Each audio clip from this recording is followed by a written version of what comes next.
प्रियंका गांधी,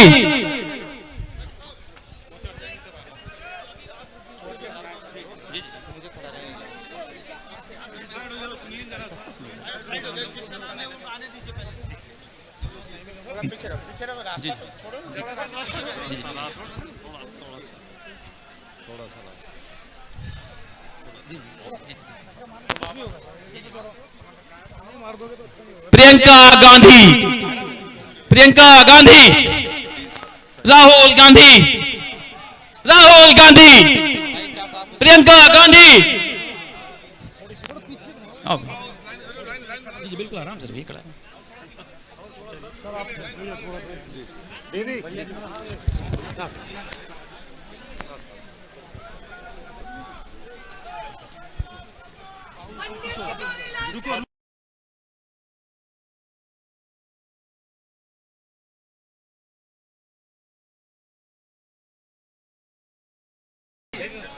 अरे आने दो, अरे सर को आने दो।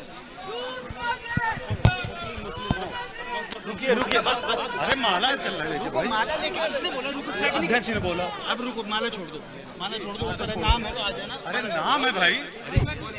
अरे अरे आ जाने आ जाने आ जाने। यही काम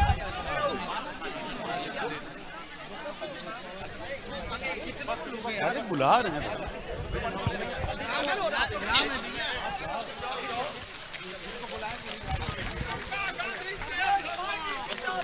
प्रियंका गांधी जिंदाबाद, प्रियंका गांधी की शर्मा।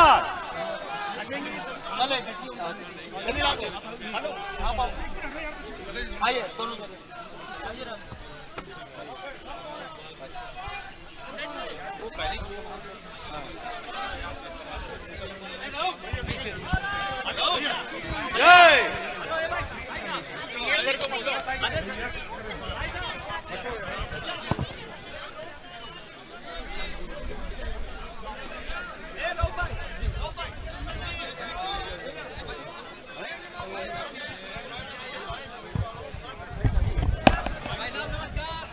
मोहैया केसरिया की धरती पर हम सबकी नेता आदरणीय बहन प्रियंका जी आ गई हैं। मैं सभी साथियों से अनुरोध करता हूं कि अपने अपने स्थान पर यथावत बैठ जाएं। अब बड़े ही अदब के साथ आदरणीय भाई साहब केएल शर्मा जी को मैं आमंत्रित करता हूं कि आप स्टेज पर आएं और अपने शब्दों से सभी को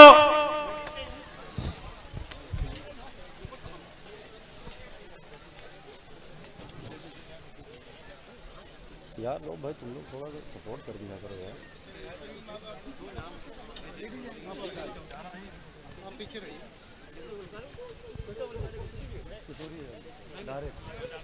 ज्यादा ना करो। केएल शर्मा जी करना जी जी जी भैया।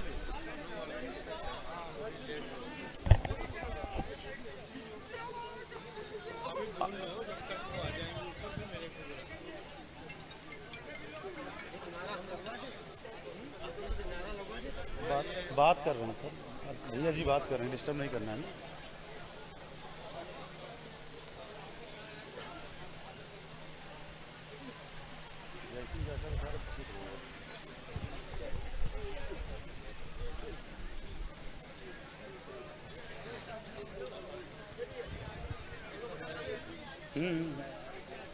Hello hello hello. अब मैं अपने हर दिल अजीज प्रत्याशी गांधी परिवार के पारिवारिक सदस्य आदरणीय किशोरी लाल शर्मा भाई साहब को आमंत्रित करता हूं कि आप स्टेज पर आएं।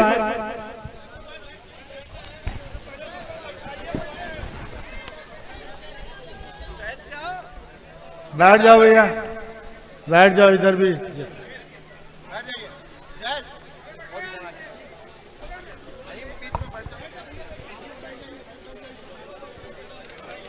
शांति रखिए भैया। चलिए, मोहैया केसरिया की धरती के ऊपर हमारे समस्त मंचासीन नेता और हमारे मोहैया केसरिया और बहादुरपुर के हमारे कार्यकर्तागण, हमारे नेतागण और हमारी माताएं और बहनें, क्योंकि मैं यहाँ पे गांधी परिवार द्वारा प्रत्याशी यहाँ पे बनाया गया हूँ और आप लोगों के लिए नया नहीं हूँ कि जब 1983 में यहाँ पे आया था तो तिलोई ही विधानसभा का कार्य क्षेत्र मैं संभालता था। उसमें मेरे पास आधा ब्लॉक तिलोई और आधा एक ब्लॉक बहादुरपुर हुआ करता था। ये जय सिंह जी ये लोग सब जानते हैं, आलिम रजा वगैरह, क्योंकि उस समय हम लोग छोटे स्तर पे काम करते थे। लेकिन हम लोगों ने जब यहाँ पे आए तो जिस तरह आप राजीव जी से यहाँ मिलते थे तो हमने देखा है कि आपका प्यार राजीव जी के प्रति किस तरह था। आप बाजू पकड़ के उनको प्रश्न पूछते थे और ये चीज़ हमने उनसे सीखी है कि मतदाता का सम्मान कैसे करना है, क्योंकि राजीव जी अक्सर कहा करते थे कि इनकी बदौलत हम लोग वहाँ पे दिल्ली में बैठते हैं, अगर हम मतदाता का सम्मान नहीं करते तो लोकतंत्र का अपमान करते हैं। दूसरा मेरा यही कहना है कि मैं आपके बीच से उठ के यहाँ तक पहुँचा हूँ और अगर यहाँ तक पहुँचने में मदद किया है तो आप लोगों ने भी मेरी मदद किया है, क्योंकि आप ही लोगों के साथ काम करके मैं इस पर यहाँ तक पहुँचा हूँ कि जो मेरे आदर्श हुआ करते थे आदरणीय राजीव जी, कि मेरे को उन्हीं की कॉन्स्टिट्यूंसी को रिप्रेजेंट करने का मौका मिलेगा, मेरे लिए इससे बड़ा कोई सम्मान पुरस्कार नहीं हो सकता। लेकिन इसके साथ ही मैं एक बात कहता हूं कि यहाँ पे मैं कोई नेता नहीं हूँ, मैं एक तरह से आपका बीच में कार्यकर्ता के रूप में काम किया है, ना मेरे को कोई मुगालता है कि मैं कोई नेता हूँ। जो मेरी ताकत है गांधी परिवार है और आप है, जनता है। तो जिस तरह हम लोग पहले 41 साल आपकी सेवा किया है उसी तरह हम लोग मैं आपकी आगे भी सेवा करूंगा, ये मैं आपको वचन देता हूं। क्योंकि लेट काफी हो गए हैं तो मैं प्रियंका जी से आग्रह करूंगा कि आप संबोधन करें। जय हिंद।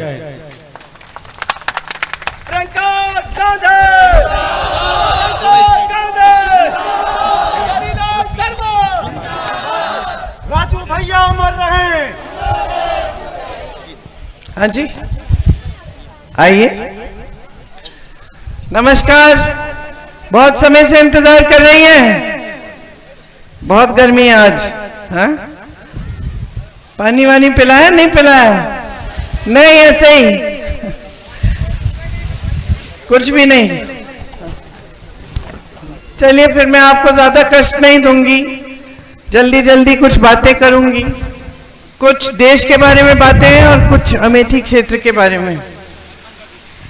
मंच पर आसीन सभी नेतागण, सभी पदाधिकारी, हमारे प्यारे और निष्ठावान साथी श्री जय सिंह जी, श्री किशोरीलाल शर्मा जी, जिन्होंने 40 सालों के लिए यहाँ अमेठी और रायबरेली क्षेत्र में आपकी सेवा की, सबका इस सभा में बहुत बहुत स्वागत है। देखिए, मैंने आपसे कहा कि देश के बारे में और आपके क्षेत्र के बारे में कुछ बातें करनी है। तो सबसे पहले मैं ये कहना चाहूंगी कि यहाँ पे अमेठी क्षेत्र में आपने एक राजनीतिक सभ्यता स्थापित की, आपने ही की। ये आपकी जागरूकता थी कि बार बार आपने मेरे पिताजी, मेरी माताजी को जिताया, और इस किसी आधार पर नहीं जिताया। जिस आधार पर आपने जिताया वो यही था कि यहाँ पे आपके लिए उन्होंने निष्ठा से सेवा की। आपने देखा कि पिताजी के कार्यकाल में अमेठी कितना बदला। मैं जब बच्ची थी यहाँ आती थी तो मुझे ऊसर जमीन दिखती थी, सारे खेत सफेद होते थे। कोई बुजुर्ग है तो उनको याद होगा, अब मैं खुद बुजुर्ग हो गई हूँ, 10 साल की थी तब पहली बार आई थी। तो मैंने जब सफेद जमीन देखी तो मैंने पिताजी से पूछा कि ये जमीन सफेद क्यों है, मैंने तो कभी देखी नहीं थी ऐसी। तो हम कहने लगे कि इसमें नमक बहुत होती है, ये उपजाऊ जमीन नहीं है, इसमें कुछ उगता नहीं है। वो तब की स्थिति थी। और आज जहां जहां जाएं आपको अमेठी में हरियाली दिखती है। तो जो नौजवान हैं उनको ये बात मालूम नहीं है कि यहाँ ऊसर सुधार की कितनी बड़ी योजना मेरे पिताजी लाए थे। 2 योजनाएं लाए थे, एक ऊसर सुधार के लिए और एक सिंचाई के लिए। उस समय जब वो गांव में जाते थे, किशोरी भाई साहब बता रहे थे कि किसानों से बात करते थे तो किसान कहते थे कि उपज इतनी है कि हम 7-8 महीनों के लिए अपने परिवार को खिला सकते हैं, उसके बाद खत्म हो जाता है, हमको खरीदना पड़ता है। तो पिताजी के मन में ये था कि यहाँ पे अगर सिंचाई अच्छी तरह से आ जाए और जमीन उपजाऊ बन जाए तो बहुत फायदा होगा किसानों का। तो सबसे पहले काम तो उन्होंने यही किए। उसके बाद उन्होंने विकास के कार्य किए, बड़े बड़े उद्योग खुलवाए, यहाँ BHEL, HAL, बड़ा अस्पताल खुलवाया, संजय गांधी अस्पताल, और ऐसे तमाम काम किए। आज जो सड़कें अमेठी को बाकी देश से जोड़ती हैं, जो बड़ी बड़ी हाईवे हैं, ये भी सोनिया जी के कार्यकाल में बनी और राहुल जी के कार्यकाल में बनी। तो यहाँ पे जितना विकास हुआ, आपने देखा कि अगर निष्ठा से कोई काम करता है, नियत सही होती है, तो नीति भी सही होती है, विकास अच्छी तरह से होता है।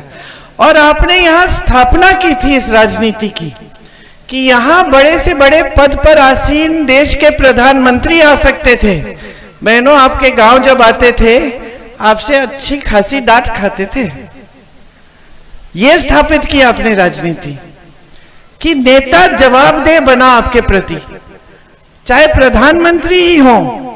अगर आपके यहाँ आते थे तो बगैर घबराए आप बोल देते थे कि देखिए मेरे बिजली का खंभा आपने लगवा लिया, इसमें तार नहीं लगा है, इस बार वोट नहीं देंगे। मजाक से भी प्यार करते थे बहुत, लेकिन जब डांट लगानी थी तो डांट भी लगाते थे। पैदल घूमे हैं, देखिए पैदल घूमे हैं, खुद गाड़ी चला के घूमते थे, चाहे वो हो, चाहे सोनिया जी मेरी माता जी हो, या उनके बाद राहुल जी हो। हम सब ने भी अपनी राजनीतिक सभ्यता आप ही से सीखी, क्योंकि आपने पिताजी को दिशा दिखाई। हमेशा जब कुछ अच्छा नहीं लगा तो डांट दिया, कुछ अच्छा लगा तो प्यार भी कर दिया, प्यार से मिले जुले। तो ये एक सभ्यता, एक जो श्रद्धा रही आपके बीच और उनके बीच, एक तरफा नहीं था। ये नहीं था कि आप श्रद्धा कर रहे हैं लेकिन आपकी श्रद्धा नहीं हो रही है। तो ये जो यहाँ की जो सभ्यता है राजनीतिक, और यहाँ की जो पुरानी परंपरा है जो आप ही ने स्थापित की, यहाँ और रायबरेली में, दोनों जगह, ये इस देश की पुरानी राजनीतिक परंपरा होती थी। महात्मा गांधी जी भी पैदल आपके बीच आए, चले, और जब आंदोलन किया उन्होंने, तो हमारे धर्म के आधार पर, हिंदू धर्म ने जो सिखाया था कि सत्य के पथ पर चलो, सत्यमेव जयते, उनका नारा था। और आप ही ने देखा, जो बुजुर्ग हैं यहाँ, जो आपके पूर्वज हैं, वो सब जानते हैं कि किस तरह से इतने बड़े साम्राज्य को उन्होंने झुकाया सिर्फ सत्य और अहिंसा के बल पर।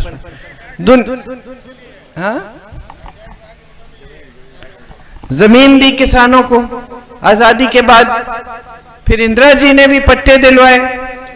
तो ये सब काम थे जो मिलजुल कर हुए, जब जनता और नेता एक साथ काम करते थे। मतलब नेता का इतना घमंड अहंकार नहीं होता था कि जनता के प्रति कोई जवाबदेही नहीं है। तो ये आपने यहाँ स्थापित किया, यहीं से शुरुआत हुई। और बड़े बड़े आंदोलन जो देश में हुए 100 साल पहले तक के, किसानों ने जो आंदोलन किए वो भी यहीं से शुरू हुए। किसान यहीं शहीद हुए इस देश की आजादी के लिए। तो आप सबसे पहले तो समझ लीजिए कि आपका जो क्षेत्र है देश के लिए, देश के लोकतंत्र के लिए कितना महत्वपूर्ण है। लोकतंत्र जब स्थापित हुआ देश में, जब देश आजाद हुआ, तो उसका मतलब क्या था बहनों? लोकतंत्र का मतलब क्या होता है?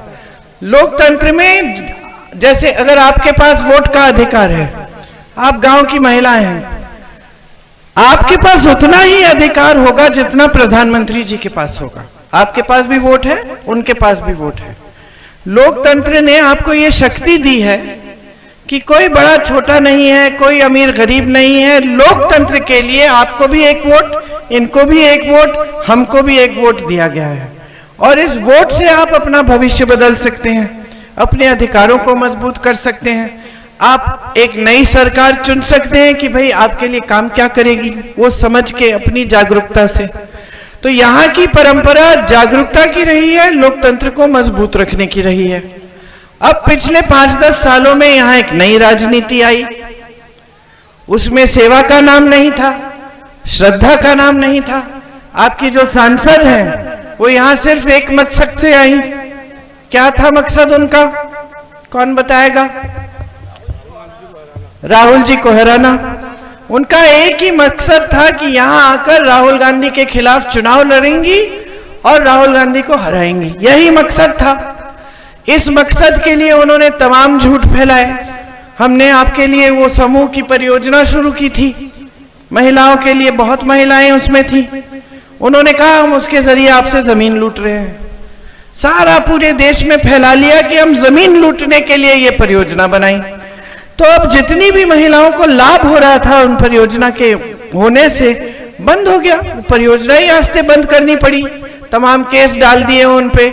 उनका मकसद हमेशा से नकारात्मक रहा है, कोई सकारात्मक मकसद नहीं रहा।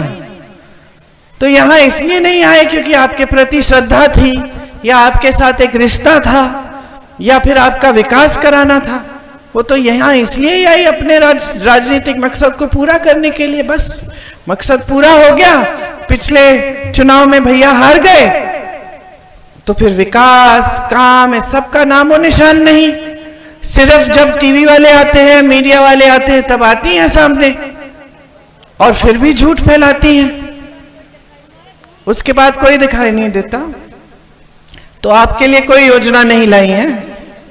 तो यही होता है जब गलत तरह की राजनीति आती है, जो सच्चाई पे आधारित नहीं होती है। हमने हमेशा ये कोशिश की है कि आपको सच बताएं। अगर आप बोलोगे कि यहाँ हाईवे बना दो और हमें लगता है कि ये नामुमकिन है, नहीं बन सकती, तो हम बता देते कि दीदी यहाँ हाईवे नहीं बनेगा, लेकिन एक सड़क बना देंगे, अच्छी सड़क बना देंगे, हाईवे नहीं बन सकता यहाँ। सच बता देते थे, जो कर सकते हैं, जो नहीं कर सकते हैं। और यहाँ एक और प्रतीक बना कि किस तरह से जब केंद्र में भी सरकार होती है और प्रदेश में भी सरकार होती है तो किस तरह से विकास हो सकता है। उस जमाने में जब पिताजी प्रधानमंत्री थे तब पूरा देश देखता था अमेठी की ओर, और देखते थे, कहते थे कि देखो कितना विकास हुआ है वहां। बल्कि तब आलोचना ये होती थी कि राजीव गांधी जी सारा विकास का जितनी भी निधि है अपने ही संसदीय क्षेत्र में डाल रहे हैं, ये आलोचना होती थी। लेकिन ये आलोचना कभी नहीं हुई कि यहाँ विकास नहीं हो रहा है। तो ये सब आपकी परंपरा रही है। आज देश में जो राजनीति है, कमाल की राजनीति है। आज का जो भाजपा का जो नेता है, चाहे वो प्रधानमंत्री हो, चाहे आपके यहाँ के सांसद हो, ये सब सोचते हैं कि जनता के प्रति कोई जवाबदेही नहीं है, क्योंकि इन्होंने धर्म के आधार पर आकर आपसे वोट ले लेना है। तो मैं किसी के घर गई, यूपी में, जब मैं फिरोजाबाद में मैं काम कर रही थी, किसी के घर गई, एक महिला थी घर में। तो मैंने पूछा कि पानी आ रहा है? नहीं। अच्छा, सड़क बन गई तुम्हारी? नहीं बनी। बिजली आती है? नहीं, 2-2 घंटे आती है। रोजगार मिला किसी को? नहीं मिला। बच्चे पाठशाला जाते हैं, हाँ कोई अध्यापक नहीं आता, हम लोग जो पढ़ा सकते हो पढ़ा लेते हैं। फिर मैंने पूछा अच्छा वोट किसको देंगी? तो कहती है उसी विधायक को देंगे जिसको पिछली बार दिया है। और मैंने कहा उससे पहले? कहती उसी को दिया। तो मैंने कहा तो काम क्या किया इसने तुम्हारे लिए? कहती है कुछ नहीं किया दीदी। मैंने कहा फिर क्यों वोट दे रहे हो? हमारी जाति का है और हमने शपथ ली है धर्म के नाम पर, भगवान के नाम पर, हम भाजपा को ही वोट देंगे। हंस रही हो? अच्छा है हंस रही हो। नौजवानों समझ जाओ ये चीजें, मतलब अंधे होकर आप वोट दे रहे हैं। तो मैंने समझाया कि आप तो वोट दे रहे हैं इनको भगवान के नाम से, धर्म के नाम से, लेकिन इनकी जवाबदेही कहाँ है? कुछ काम नहीं कर रहे हैं। ये सोच रहे हैं कि 5 साल बाद आएंगे, फिर से वही बातें आपके घर आके दुरदुरिया कर लेंगे, आपको बोलेंगे भगवान के नाम वचन दो कि आप हमें वोट देंगे, आप वोट दे देंगी। काम करने की जरूरत ही नहीं है। तो आपने जब इस राजनीति को उभरने दिया तो जनता के प्रति जवाबदेही खत्म कर दी है। लगभग 10 सालों में प्रधानमंत्री जी तक के व्यक्ति जो इस देश का सबसे बड़ा पद संभाले हैं, वो भी इतना आदर नहीं करते हैं इस देश की जनता का कि अगर चुनाव में आए हैं प्रचार करने के लिए, वोट मांगने के लिए, तो कम से कम जनता को इतना बता दें कि 10 सालों में किया क्या है आपके लिए। इतना भी आदर नहीं है, आपसे फिजूल की बातें कर रहे हैं। आजकल मैं देखती हूं, मुझे यकीन नहीं होता कि ये देश के प्रधानमंत्री हैं। कभी कह रहे हैं कि सावधान रहो, अब और हंसोगी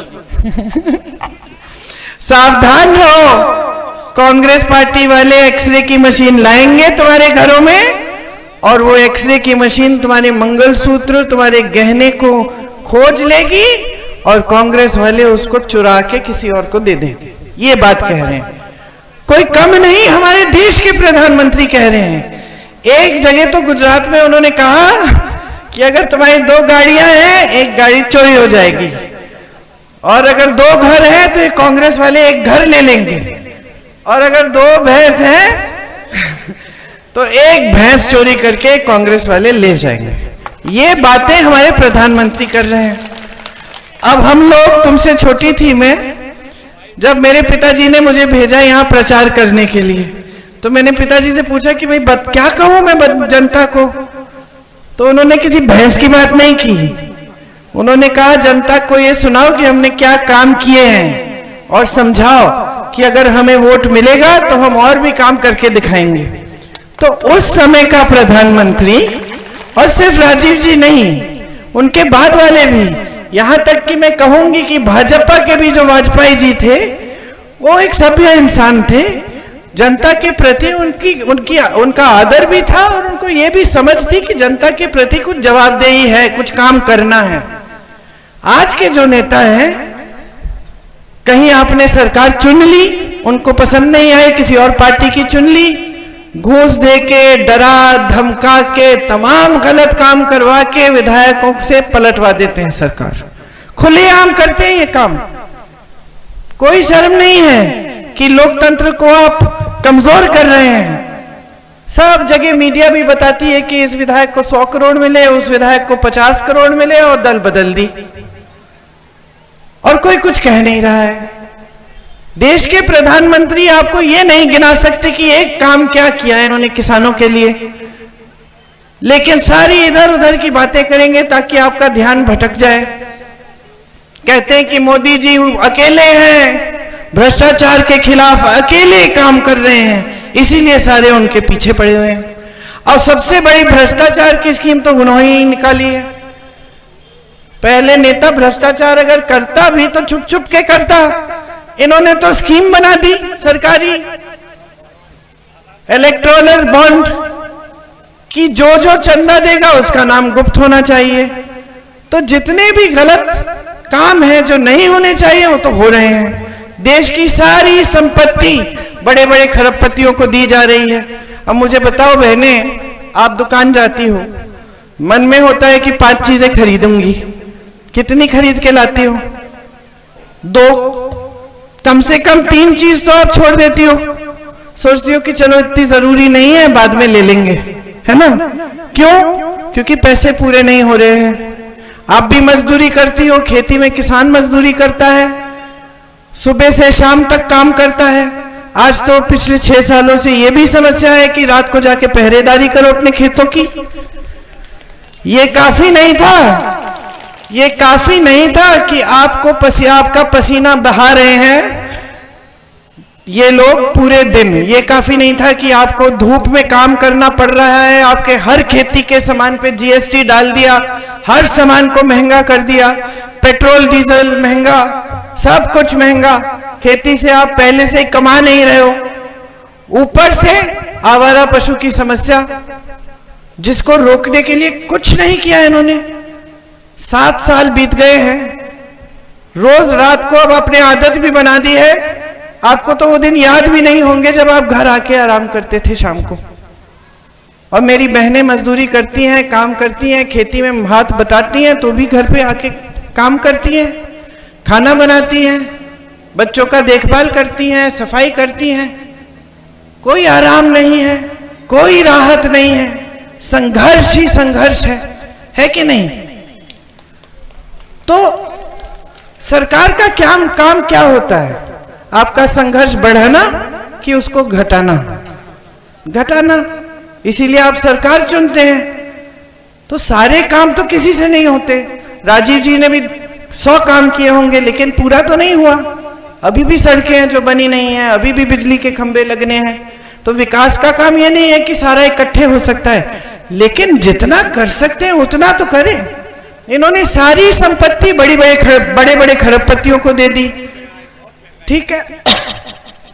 महंगाई बहुत ज्यादा कर दी। कोयला, बिजली, बंदरगाह, हवाई अड्डे सब बड़े बड़े खरबपतियों के। उन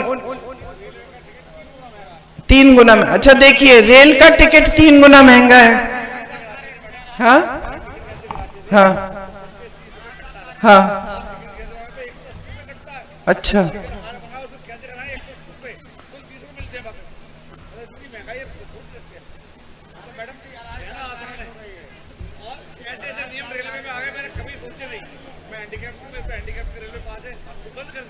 और फिर आपके लिए भी कोई सुविधा नहीं है, कोई सुविधा नहीं है। मतलब जो गरीब है, जो मिडिल क्लास का है, उसके लिए कोई नीति, कोई योजना नहीं है।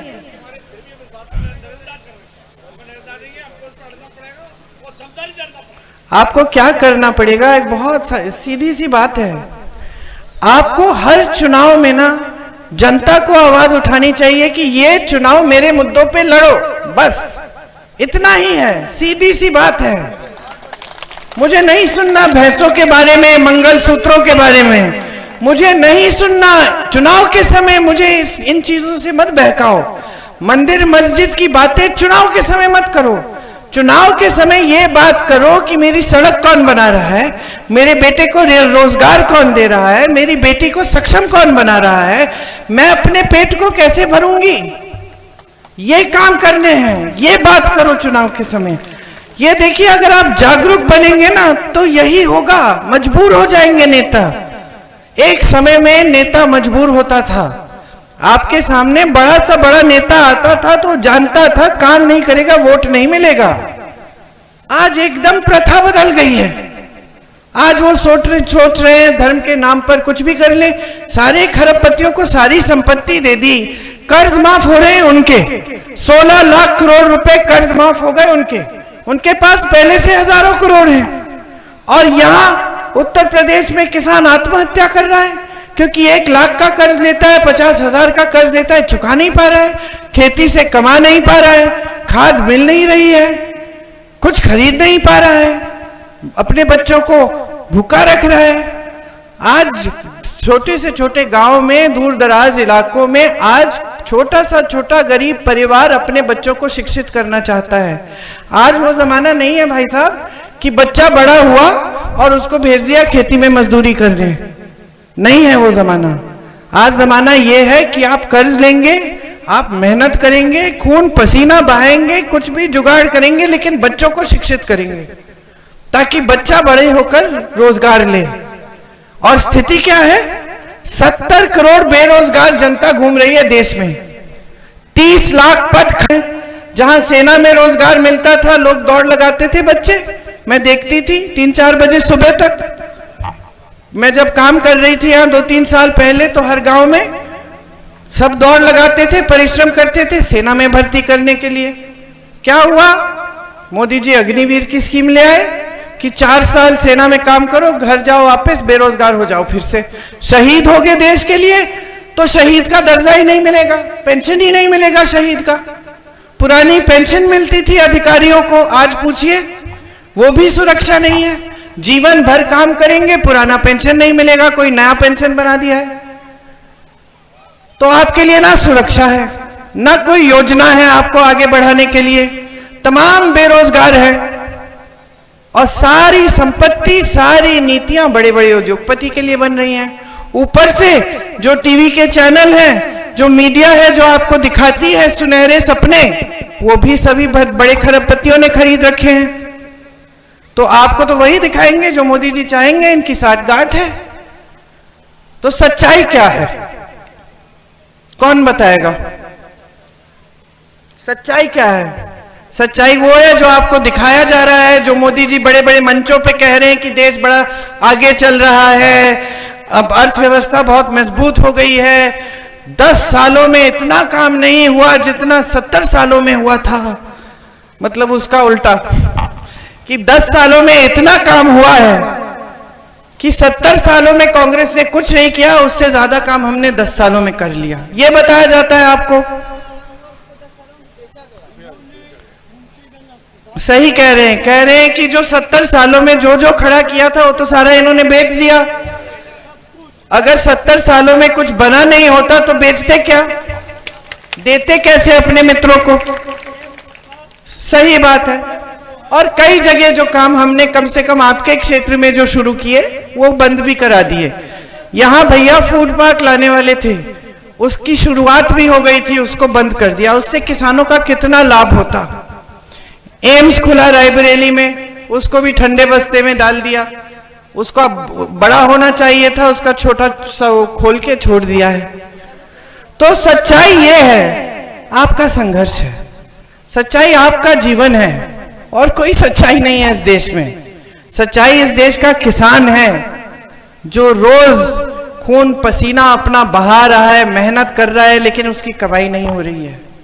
सच्चाई मेरी बहनें हैं, जो कुछ भी कर ले महंगाई का सामना नहीं कर पा रही हैं, रो रही हैं।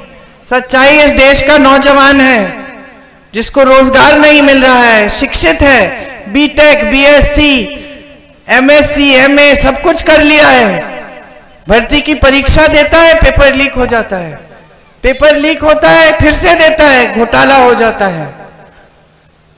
सब अंधेरा ही अंधेरा है आपके सामने। और जितनी मुश्किलें वो बढ़ी जा रही हैं, लेकिन राहत नहीं मिल रही है। राहुल गांधी जी जो आपके सांसद होते थे, हाँ हाँ हाँ, अरे मोदी जी जब किसानों के बीच में कभी गए ही नहीं हैं, जब से प्रधानमंत्री बने हैं, जब किसी एक गरीब के घर में घुसे ही तक नहीं है, मोदी जी को देखते हैं ऐसा साफ सुथरा कुर्ता तो मैंने जिंदगी में नहीं देखा। हर 10 मिनट बदलते होंगे या फिर कुछ करते नहीं हैं। मेरे पिताजी घर आते थे और दाग भरे रहते थे, धूल सर पर धूल, मुंह पे धूल, घबराहट हो जाती थी देख के। इधर इधर तक उनके हाथ पे निशान होते थे, दाग होते थे, लोग यूं यूं पकड़ के उनसे मिलना चाहते थे, नाखून के निशान होते थे। और ये आपके प्रधानमंत्री, ऐसी चमक है चेहरे पे कि महिलाएं जी, अगर हमको भी पता चल जाए ना कि क्या लगा रहे तो हम सब भी लगाना शुरू करें, हम भी चमके उनकी तरह। खत्म कर लूं फिर बता लेना। तो मोदी जी तो अपनी दुनिया में रह रहे हैं, कट गए हैं आपसे। वाराणसी के सांसद हैं, मैं चुनौती देती हूँ, एक कोई बता दे मुझे कि किसी के घर कभी गए वाराणसी में। वो कल भी रोड शो किया उन्होंने, बड़ी गाड़ी में यूं खड़े हो गए, इतने ऊंचे कि हाथ भी नहीं पहुंचता वहां। और हाथ तो वो तो छोड़िए, जनता उधर है, इतने सुरक्षाकर्मी इधर, इतने उधर, और बीच में चल रहे खड़े हैं ऐसे, यूं यूं हाथ हिला रहे। उनको क्या मालूम कि आपके दुख क्या है? वो तो कट चुके हैं पहले ही आपसे, सिर्फ सेठों के साथ दिखते हैं। कभी कष्ट नहीं किया है आपकी समस्याओं को सुनने का।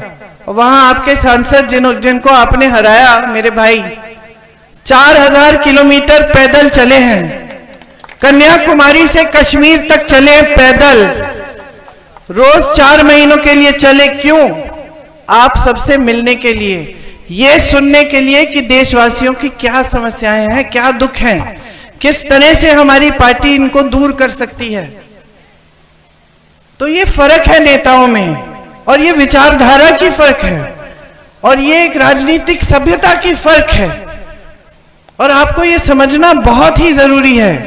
आज कांग्रेस पार्टी आपके लिए कुछ गारंटी लाई है, मैं अभी बताऊंगी कि क्या है ये गारंटी। और आप फिर सोच सकते हैं कि ठीक है, अब ये भी हमको सुना रही हैं, चुनाव के समय चली जाएंगी, क्या पता करेंगी कि नहीं, है ना? तो कैसे, प्रमाण क्या है? हमारी प्रदेश सरकारों ने ये काम किए हैं। जैसे हम कह रहे हैं हमारी केंद्र में इस चुनाव में सरकार आएगी तो हम 25 लाख का स्वास्थ्य बीमा सब गरीब परिवारों को देंगे। ये काम हमने राजस्थान में किया। राजस्थान में ये लागू हुई ये स्कीम। 25 लाख तक जितना भी आपका इलाज है वो मुफ्त में होगा। मैं राजस्थान में जब गई थी तो ऐसे ऐसे लोगों से मिली जिनका हार्ट का ऑपरेशन मुफ्त में हुआ, कुछ देना नहीं पड़ा, सिर्फ जो पहचान पत्र बनाने के लिए पैसे होते हैं वही दिए और बाकी उनको बीमा मिल गया, उनकी का पूरा इलाज हुआ। तो हम ये 25 लाख का बीमा सबके लिए लाना चाहते हैं देश में, ताकि आप बीमार पड़े तो आपके लिए सुविधा हो। बहनों के लिए हमने तय किया है कि 1 लाख रुपए सालाना हर गरीब परिवार की सबसे बड़ी महिला के खाते में डालेंगे। हर महीने 8,500 रुपए आपके खाते में आएंगे, क्योंकि हम ये पहचान रहे हैं कि आप पर बोझ कितना है। आज तक आप खेती में काम करती हो, मगर मजदूरी कर ली तो आपको दिहाड़ी मिल जाएगी। घर की मजदूरी के लिए क्या मिलता है? कुछ नहीं मिलता ना, मुफ्त में ही करते हैं हम।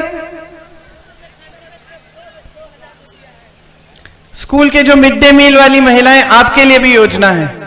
तो हमने सबसे पहले तो यह तय किया है कि जो गृहस्थ महिलाएं हैं, सबसे बड़ी हैं परिवार में, उनके खातों में हम 8,500 रुपए डालेंगे। और जो मिड डे मील वाली महिलाएं हैं और जो आंगनवाड़ी और आशा बहुएं हैं, आज तक आपका मानदेय नहीं बढ़ा। आपको कितना मिल रहा है? 2,000। आपको तो 2,000 मिल रहा है, बहुत महिलाओं को मिलता भी नहीं है, पूरा नहीं मिल रहा है, बीच से कोई ले भी रहा है। आप आशा बहु हैं, आप एक महिला को 9 महीनों के लिए आप देखभाल करते हो और जब उसकी डिलीवरी होती है तभी आपको उसके मिलते हैं पैसे, है कि नहीं? और कभी कभी मैं जानती हूँ कि डॉक्टर पूरे नहीं देते हैं। सच बात है कि नहीं, है ना? तो आपके लिए हमने तय किया है कि केंद्र से जो राशि आती है आपके मानदेय के लिए, उसको हम दुगना कर देंगे, तो आपके मानदेय बढ़ जाएंगे। और महिलाओं के लिए 50% सारे सरकारी जो रोजगार है वो महिलाओं को मिलेंगे। तो जो पहले से आरक्षण है, मतलब ओबीसी एससी जो आरक्षण है वो रहेंगे, उनके अंदर अंदर ओबीसी महिला एससी महिला को 50% रोजगार देंगे। नौजवानों के लिए आप स्नातक पास होंगे तो आपके लिए एक अप्रेंटिसशिप का प्रोग्राम लाएंगे, जिससे आपको बड़ी बड़ी सरकारी कंपनियों में अप्रेंटिसशिप मिलेगी और आपकी पहली नौकरी पक्की हो जाएगी। 1 लाख रुपए सालाना आप कमा लेंगे। ये आपका अधिकार बन जाएगा, कानूनी अधिकार बनेगा।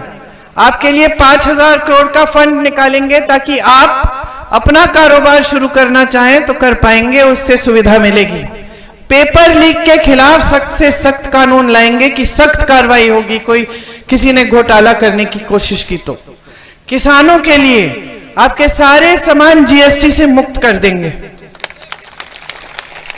आपको न्यूनतम समर्थन मूल्य नहीं मिलता, न्यूनतम समर्थन मूल्य आपका कानूनी अधिकार बन जाएगा और आपके कर्ज माफ होंगे। कर्ज माफी के लिए एक स्थायी आयोग बनेगा, जिससे जब जब आप संकट में हैं आप मदद मांग सकते हैं।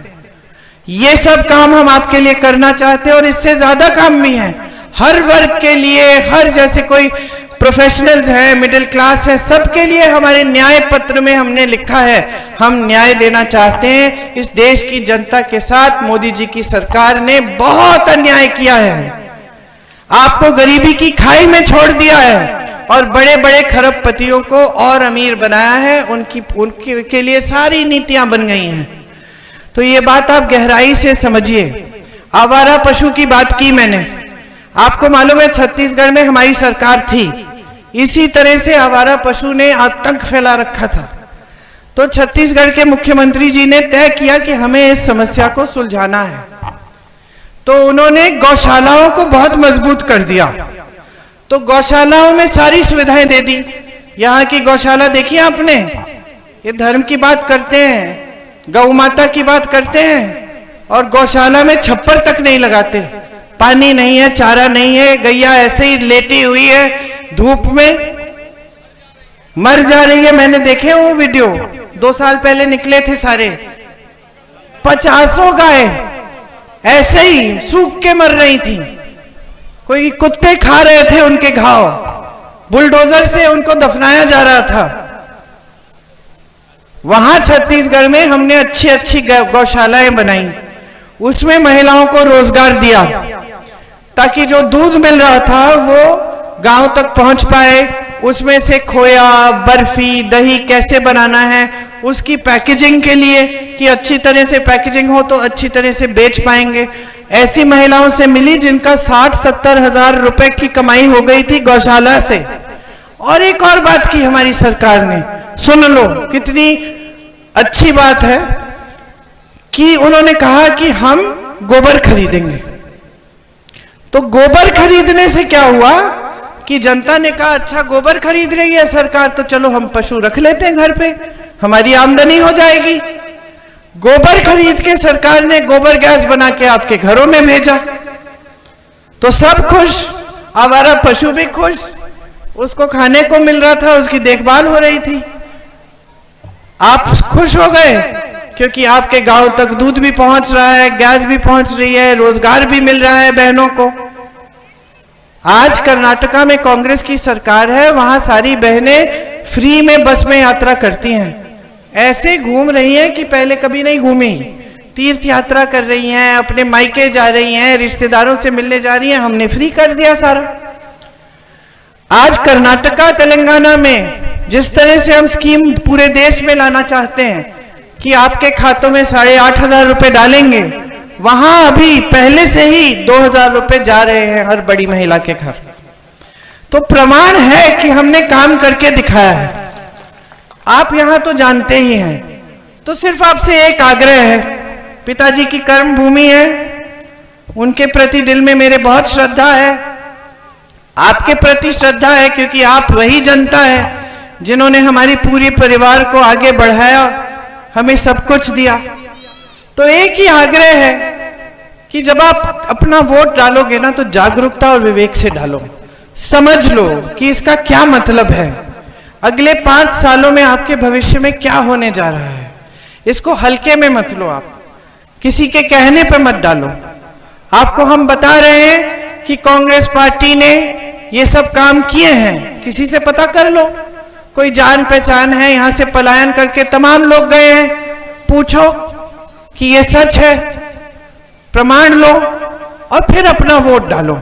अपना वोट अपने भविष्य को मजबूत करने का होता है, अपने लोकतंत्र, अपने संविधान को मजबूत करने का होता है, इससे आप ही का भविष्य बनेगा। नेताओं को कोई परवाह नहीं है, ज्यादातर नेता बना देते हो तो भूल जाता है। तो जवाबदेही तो आपको लानी है, समझ लीजिए आप इस बात को। अब यहां किशोरीलाल शर्मा जी आपके प्रत्याशी हैं, आइए आगे।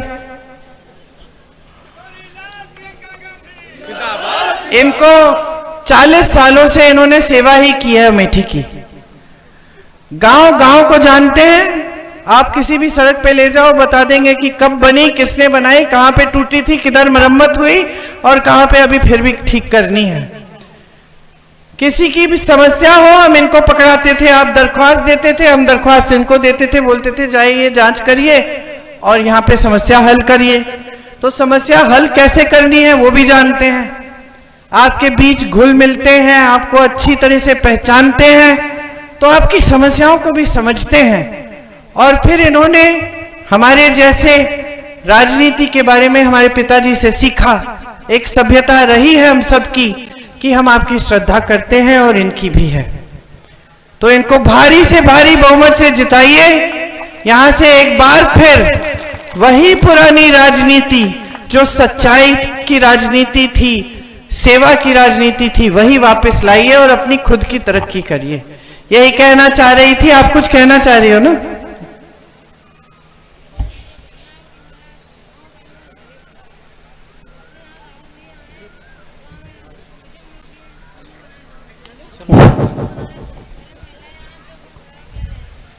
माइक है?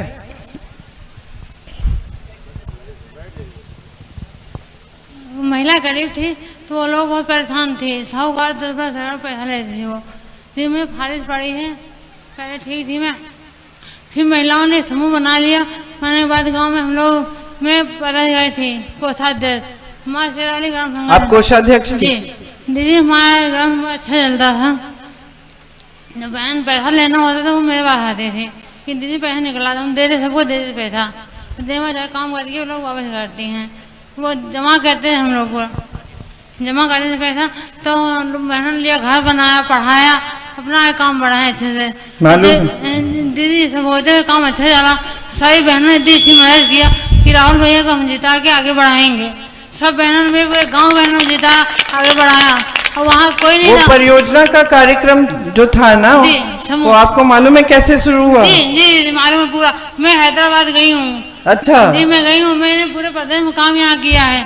जौनपुर बहुत दूर गई मैं। तो उस समय सुविधा होती थी? हाँ मैं लेकिन क्योंकि इन्होंने इतना बड़ा आक्रमण किया इस पे, हाँ दीदी, और इन्होंने कहा कि हम जमीन चुरा रहे थे और पता नहीं क्या क्या मेरे ग्राम संगठन पैसा बंद कर दिया, तो इसको बंद करना पड़ा, बंद कर दिया, पैसा भी नहीं मिला वो।